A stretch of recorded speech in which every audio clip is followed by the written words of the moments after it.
I think from Saturday, from the 13th, we're going ahead with the support bubbles, and you've heard what Chris has said. This is intended. We were watching that.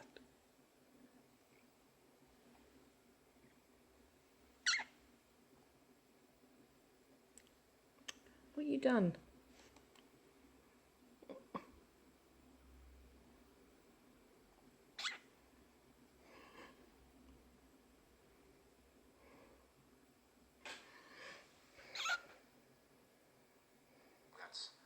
That's clear.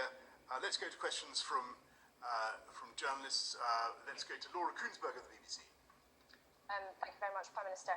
How, as Prime Minister, have you allowed a situation to arise where a child can go and look at lions at the zoo, a single relative will now